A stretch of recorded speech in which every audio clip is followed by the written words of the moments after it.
ಎತ್ತಾಳು ಚಾಟನಿ ಮರುಪರಿಶೀಲಿಸುವಂತೆ ಪಂಚಮಸಾಲಿ ಸಮಾಜ ಒತ್ತಾಯ. ಗಂಗಾವತಿ. ಭಾರತೀಯ ಜನತಾ ಪಕ್ಷ ಬಸನಗೌಡ ಪಾಟೀಲ್ ಯತ್ನಾಳ್ ಅವರನ್ನು ಪಕ್ಷದಿಂದ 6 ವರ್ಷಗಳ ಕಾಲ ಉಚ್ಚಾಟನೆ ಮಾಡಿರುವುದನ್ನು ಕರ್ನಾಟಕ ರಾಜ್ಯ ವೀರಶೈವ ಲಿಂಗಾಯತ ಪಂಚಮಸಾಲಿ ಸಂಘ ಗಂಗಾವತಿ ಘಟಕ ಖಂಡಿಸುವುದರ ಜೊತೆಗೆ ಮರುಪರಿಶೀಲನೆ ನಡೆಸುವಂತೆ ಗಂಗಾವತಿ ಪಂಚಮಸಾಲಿ ಸಂಘ ಪಕ್ಷದ ಹೈಕಮಾಂಡ್ಗೆ ಒತ್ತಾಯಿಸಿದರು.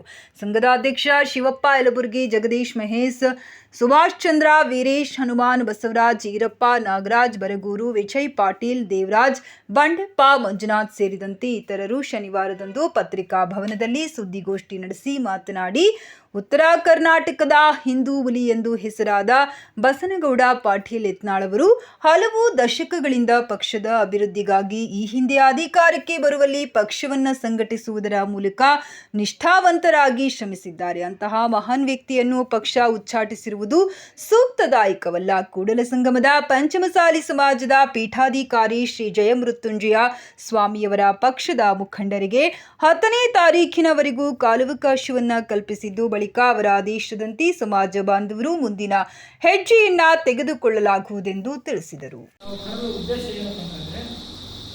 ವೀರಶೈವ ಲಿಂಗಾಯತ ಪಂಚಮಸಾಲಿ ತಾಲೂಕು ಘಟಕದ ವತಿಯಿಂದ ಹಾಗೂ ಗಂಗಾವತಿಯ ಪಂಚಮಸಾಲಿ ತಾಲೂಕು ಘಟಕದ ವತಿಯಿಂದ ಇವತ್ತು ವಿಜಯಪುರದ ಶಾಸಕರಾದ ಬಸನಗೌಡ ಪಾಟೀಲ್ ಯತ್ನಾಳ್ ಅವರನ್ನು ಬಿಜೆಪಿ ಪಕ್ಷದಿಂದ ಉಚ್ಚಾಟನೆ ಮಾಡಿದ್ದನ್ನು ವಿರೋಧಿಸಿ ಅವರಿಗೆ ನೈತಿಕವಾಗಿ ಬೆಂಬಲ ಕೊಡಲು, ಸಮಾಜದ ವತಿಯಿಂದ ನೈತಿಕವಾಗಿ ಬೆಂಬಲ ಕೊಡಲು ಈ ಪತ್ರಿಕಾಗೋಷ್ಠಿಯನ್ನು ಆಹ್ವಾನಿಸಿದ್ದೇವೆ. ಸದರಿ ಬಸನಗೌಡ ಪಾಟೀಲ್ ಯತ್ನಾಳ್ ಅವರು ನಮ್ಮ ಸಮಾಜಕ್ಕೆ ಹಾಗೂ ಇನ್ನಿತರ ಸಮಾಜಗಳಿಗೆ 2A ಮೀಸಲಾತಿ ನಮ್ಮ ಸಮಾಜಕ್ಕೆ ಹಾಗೂ ಇನ್ನಿತರ ಬೇರೆ ಬೇರೆ ಸಮಾಜಕ್ಕೆ ಮೀಸಲಾತಿಗೆ ಸಾಲ ಹೋರಾಟ ಮಾಡಿದ್ದಾರೆ. ಹಾಗೂ ಅದೇ ರೀತಿಯಾಗಿ ಅವರು ನಮ್ಮ ಸಮಾಜದ ತಮ್ಮ ಅಧಿಕಾರವನ್ನು ಬರ್ತಕ್ಕಂಥ ತ್ಯಜಿಸಿ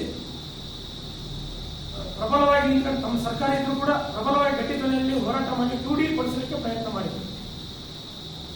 ಅಂಥದ್ರನ್ನ ಇವತ್ತು ಉತ್ತರ ಕರ್ನಾಟಕದ ಭಾಗದ ಈ ನೀವು ವಿಧಾನಸಭೆಯಲ್ಲಿ ಕೇಳಿದ್ರು, ಉತ್ತರ ಕರ್ನಾಟಕದ ಬಗ್ಗೆ ಯಾರನ್ನು ಈ ಸಮಸ್ಯೆಗಳನ್ನು ಎತ್ತಬೇಕಪ್ಪ ಅಂತಂದ್ರೆ ಅದು ಬಸನಗೌಡ ಪಾಟೀಲ್ ಯತ್ನಾಳ್ ಬಿಟ್ಟರೆ ಬೇರೆ ಯಾರು ಅಂತ ಹೋರಾಟಗಾರ ಹಾಗೂ ಹಿಂದೂ ಕಾರ್ಯಕರ್ತರಾಗಲಿ ಬಿಜೆಪಿ ಕಾರ್ಯಕರ್ತರಾಗಲಿ ಯಾವುದನ್ನು ತೊಂದರೆಗಳು ಮೊದಲನೇದಾಗಿ ನಿಲ್ತಕ್ಕಂಥ ಹಿಂದೂ ಪ್ರತಿಪಕ್ಷಗಳು ಯತ್ನಾಳ್ ಅಂಥವರನ್ನ ಇವತ್ತು ಪಕ್ಷದಿಂದ ಉಚ್ಚಾಟನೆ ಮಾಡೋದು ನಮಗೆಲ್ಲ ನೋವಾಗಿದೆ. ಸಮಾಜದಲ್ಲೂ ಅದೀವಿ, ಆಮೇಲೆ ನಾವು ಬಿಜೆಪಿ ಕಾರ್ಯಕರ್ತರು ಅದೀವಿ. ಹಂಗಾಗಿ ಅವರ ಪಕ್ಷದಿಂದ ಉಚ್ಚಾಟನೆ ಮಾಡಿದ್ದನ್ನ ಕೇಂದ್ರೀಯ ಸಮಿತಿಗೆ ನೀವು ಪುನಃ ಪರಿಶೀಲನೆ ಮಾಡಿ, ಇವತ್ತಿನ ನಿರ್ದೇಶ ಪತ್ರಿಕೆ ಪುನಃ ಯಾಕಂದ್ರೆ ಪುನಃ ಪರಿಶೀಲನೆ ಮಾಡಿ ಒಳ್ಳೆ ಪಕ್ಷಕ್ಕೆ ತೆಗೆದುಕೊಳ್ಳಿ ಅಂತ ನಾವು ಒತ್ತಾಯ ಮಾಡ್ತೀವಿ ಕೇಂದ್ರ ಶಿಸ್ತು ಸಮಿತಿಯನ್ನು. ಆ ಉದ್ದೇಶಕ್ಕೋಸ್ಕರ ಈ ನಾವು ಪತ್ರಿಕಾಗೋಷ್ಠಿಯನ್ನು ಕಂಡಿವಿ. ಇದರಲ್ಲಿ ಯಾರಿಗೇನು ಅಲಿಗೇಷನ್ ಏನಿಸಿಲ್ಲ. ಅವರು ನಮಗೇನು ಯಡಿಯೂರಪ್ಪ ಅವರು ನಮ್ಮವರು ಎಲ್ಲರೂ ಒಂದೇ ಕುಟುಂಬದವರು, ಬೇರೆ ಬೇರೆ ಏನಿಲ್ಲ. ಅವ್ರೇನಪ್ಪ ವೈಯಕ್ತಿಕ ಜಗಳ ಇದೆ ಅವರಿಬ್ಬರು ಅದನ್ನ ಇವರು ಇದನ್ನ ಮಾಡಿಕೊಂಡು ಬಿಜೆಪಿ ಪಕ್ಷದಿಂದ ಉಚ್ಚಾಟನೆ ಮಾಡಿದ್ದು ಸರಿಯಲ್ಲ. ಇದನ್ನು ನಾವು ಇಡೀ ಗಂಗಾವತಿ ತಾಲೂಕು ಪಂಚಮಸಾಲಿ ಸಮಾಜ ಯತ್ನಾಳ್ ಅವರ ಬೆನ್ನಿಗೆ ನಿಂತ್ಕೊಂತೀವಿ. ಅವ್ರು ಏನು ಮುಂದೆ ನಮ್ಮ ಅಜ್ಜರು 10ನೇ ತಾರೀಕಿನ ಮಟ್ಟ ಕಾಯ್ದೆ ಮಾಡ್ಕೊಂಡ್ರೆ ಪುನಃ ಪರಿಶೀಲನೆ ಮಾಡಿ ಕೇಂದ್ರ ಸಮಿತಿಗೆ ಇದು ಮಾಡಿದ್ದಾರೆ. ನಾವು ಕೂಡ ನರೇಂದ್ರ ಮೋದಿ ಅವರಿಗೆ ನಮ್ಮ ಗಂಗಾವತಿ ಪಂಚಮಸಾಲಿ ವತಿಯಿಂದ ನಾವು ಒಂದು ಲೆಟರ್ಗಳನ್ನು ಕಳಿಸ್ತೀವಿ. ಅವರು ಪುನಃ ಉಚ್ಚಾಟನೆಯನ್ನು ಕೈಬಿಟ್ಟು ಪುನಃ ಕರ್ತವ್ಯಗಳನ್ನು ನಾವು ಒತ್ತಾಯ ಮಾಡ್ತೀವಿ. ಆ ಉದ್ದೇಶಕ್ಕೋಸ್ಕರ ಇವತ್ತು ಮಾಡಿದ್ವಿ. ಇಷ್ಟೇಳಿ ನಾನು ಹೇಳ್ಕೊಡ್ತಾ ಬಿಜೆಪಿ ಇರೋದ್ರಿಂದ ಪಂಚಮಸಾಲಿ 99% ಬಿಜೆಪಿ ಮಾಡಿರೋದ್ರಿಂದ ನಮ್ಗೆ 2A ಮೀಸಲಾತಿ ಬಿಜೆಪಿ ಕೊಳ್ಳಿ ಅಂತ ಒತ್ತಾಯ ಪೂರ್ವಕವಾಗಿ ನಾವು ಹೋರಾಟ ಮಾಡಿದ್ವಿ. ಜಾಸ್ತಿ ಹೋರಾಟ ಬಿಜೆಪಿ ಗೌರ್ಮೆಂಟ್ ಇದ್ದಾಗ ಇವರು ನಮ್ಮನ್ನ ಇದೇ ನೋಡಿ, ನೀವು ಕಾಂಗ್ರೆಸ್ ಸಿದ್ದರಾಮಯ್ಯ ಅವರಿಗೆ ಒಂದು ಇದೇ ಗಟ್ಟಿತನ. ಯಾಕಂದ್ರೆ ತಮ್ಮ ಓಟ್ ಬ್ಯಾಂಕ್ ಬಳಸೋದಕ್ಕೋಸ್ಕರ ಮುಸ್ಲಿಮರಿಗೆ ನಾವು 4% ಓಟು ಸಂವಿಧಾನ ಬದಲಾವಣೆ ಮಾಡಿ ಆದ್ರೂ ಕೊಡ್ತೀವಂತದ್ದು ಅದು ಬದ್ಧತೆ, ಅವ್ರ ಬದ್ಧತೆ. ನಾವು ಈಗ ಏನಪ್ಪ ಅಂತಂದ್ರೆ ಪಂಚಮಸಾಲಿ ಎಲ್ಲ ಅವ್ರ ತಲೆಯಾದ್ರೆ ಇಲ್ಲಿ ಕಾಮನ್ ಆಗಿ ಎಲ್ಲರಿಗೆ ಏನಾಗುತ್ತೆ ಬಿಜೆಪಿ ಪರವಾಗಿ ಅದಾರಪ್ಪ. ಹಂಗಾಗಿ ನಮ್ಮನ್ನ ಇದು ಮಾಡಿದ್ರೆ ವಿಧಾನಸಭೆ ಕಾಂಗ್ರೆಸ್ ಜೊತೆ ನಾವು ಹೋರಾಟ ಮಾಡಿದ್ವಿ. ಸುವರ್ಣಸೌಧ ವಿಕಾಸದಲ್ಲಿ ಲಕ್ಷಾಂತರ ಜನ ಸೇರಿ ಹೋರಾಟ ಮಾಡಿದ್ವಿ. ಲಾಠಿ ಹಾಕ್ತೀನಿ ಬಂದ್ವಿ. ಮುಂದೆ ಆದಾಗ ಗಮನಿಸೈತೆ ಕಾಂಗ್ರೆಸ್ ಪರವಾಗಿ ಏನು ಲಾಠಿ ಹಾಕ್ತಿದ್ವಿ, ನಮ್ಗೆ ನೋವು ಇದ್ದೇ ಇರುತ್ತೆ. ಬಿಜೆಪಿ ಪರವಾಗಿ ನಾವು ಇರೋದ್ರಿಂದ ನಾವು ಒತ್ತಾಯ ಜಾಸ್ತಿ ಮಾಡ್ತೀವಿ ಬಿಜೆಪಿ ಅಂದ್ರೆ ನಾವೆಲ್ಲ ಅವ್ರ ಬೆಂಬಲಿಗರೋದ್ರಿಂದ ಯಡಿಯೂರಪ್ಪನು ನಮ್ಮ ನಾಯಕನೇ. ಪಕ್ಷಕ್ಕೆ ಮತ್ತೆ ನಾಯಕ ಸೇರ್ಸಂದ್ರೆ ಏನ್ ಮಾಡ್ತೀರಿ? ಪಕ್ಷಾತೀತ ನಾಯಕ ಅಂತ ಅದ್ರಾಗ ಏನು ದುಸ್ರ ಮಾತೇ ಇಲ್ಲ.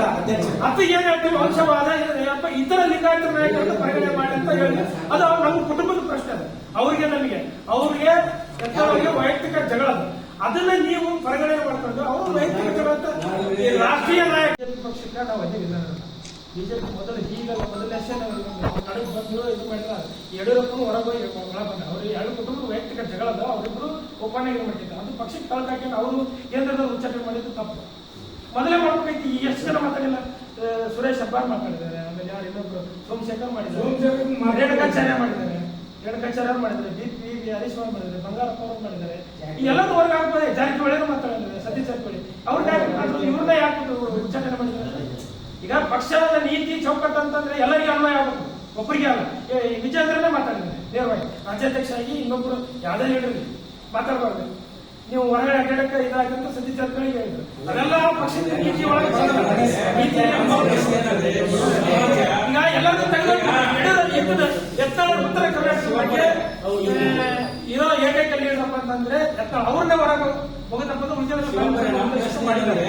ನಾವು ಅದನ್ನ ಪ್ರಬಲವಾಗಿ ಈಗ ಅವರಿಂದ, ಯಾಕಂದ್ರೆ ಅದು ಒಂದೇ ಹೋರಾಟ ಅಲ್ಲ ಅವರು, ಅಂದ್ರೆ ಎಲ್ಲ ಮೀಸಲಾತಿ ಎಲ್ಲ ಸಮಾಜ ಒಂದೇ ಸಮಾಜ ಅಲ್ಲ, ಪಂಚಮ ಸಮಾಜ ಎಲ್ಲ ಲಿಂಗಾಯತರಿಗೆ ಕೊಡ್ರಿ ಅಂತ ಹೇಳಿದ್ದಾರೆ, ಕುರುಬ ಜನ ಕೊಡ್ರಿ ಅಂದರೆ SC/ST ಒಳ ಮೀಸಲಾತಿ ಕೊಡ್ರಿ ಅಂದರೆ ಯಾವ್ದಾರ ಕಾರ್ಯಕರ್ತರ ಅನ್ಯಾಯ ಮೊದಲು ನಿಂತ್ಕೊಳ್ಳೋದು ಬಿಜೆಪಿ. ಅದು ಯಾವುದೇ ಇದಿರಲಿ ಬಿಜೆಪಿ ಅನ್ಯಾಯ ನಿಂತ್ಕೊಳ್ಳೋದು ಎತ್ತಳ ಈ ಉತ್ತರ ಕನ್ನಡ ಭಾಗ. ಹಂಗಾಗಿ ಅವ್ರ ಪರವಾಗಿ ನಾವು ನಮ್ಮ ಇಡೀ ಸಮಾಜ ಮೀಸಲಾತಿ ಇದೇ ಯಡಿಯೂರಪ್ಪ ಅವರು ಧರ್ಮಾರ ಅವರು. ಯಾಕಂದ್ರೆ ಮೊದಲು ನೀವು ನಮಗೆ ಮಿನಿಸ್ಟ್ರಿ ಕೊಡಲಿಲ್ಲ, ಮತ್ತು ಪಂಚಮ ಸಾಲ ಬಡವರ ತರ ಒಕ್ಕಲಿಗರ ಅವರಿಗೆ 2A ಮೀಸಲಾತಿ ಕೊಡಬೇಕಾದಷ್ಟು ನಾವು ಆಗ್ತದೆ ಅಂತ ಹೇಳಿದ್ರು ಅವರು. ಪ್ರಬಲವಾಗಿ ಗಟ್ಟಿಯಾಗಿ ಸಮಾಜ ಇವತ್ತು ಅವ್ರ ಪರವಾಗಿ ನಾವು ಗಟ್ಟಿಯಾಗಿ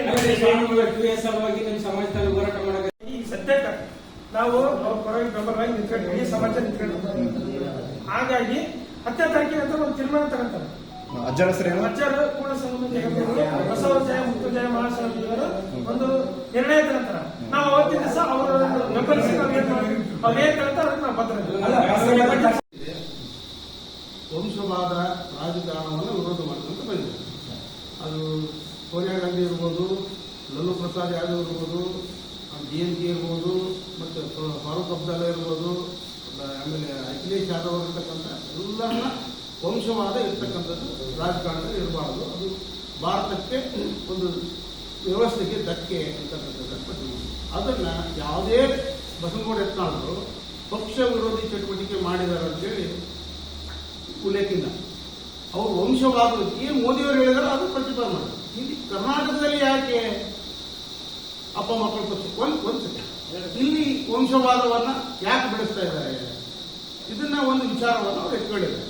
ಅದಕ್ಕೆ ನಾವು ಯಡಿಯೂರಪ್ಪ ನಮ್ಮ ಸರ್ವಸಮ್ಮತ ನಾಯಕ, ನಮ್ಮ ಪಂಚಮಸಾಲಿ ಸಮಾಜದವರು ಬೆಂಬಲ ಮಾಡೋದಕ್ಕೆ ಅವರು ಮುಖ್ಯಮಂತ್ರಿ ಆಗಿದ್ದಾರೆ.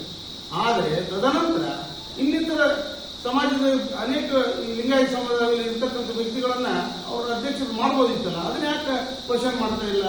ಹಿಂದೂ ಸಮಾಜದಲ್ಲಿ ಒಬ್ಬ ಏಕೈಕ ನಾಯಕ, ಅದು ಉತ್ತರ ಕರ್ನಾಟಕದ ಹುಲಿ ಒಬ್ಬ ಪಕ್ಷವರು ಚಟುವಟಿಕೆ ಮಾಡಿರೋದು ಒಂದೇ ಒಂದು ವಿಷಯ ಏನಂತಂದ್ರೆ, ಇಲ್ಲಿ ಕುಟುಂಬ ರಾಜಕಾರಣ ವಿರೋಧ ಮಾಡಿದ್ರಿಂದ ಅವ್ರನ್ನ ಕುಟುಂಬ ಉಳಿಸ್ಕೊಳ್ಳೋಕ್ಕೋಸ್ಕರ ಯಡಿಯೂರಪ್ಪನವರು ಅವ್ರು ಎತ್ತಕ್ಕಂಥ ಕೆಲಸ ಮಾಡಿದ್ದಾರೆ.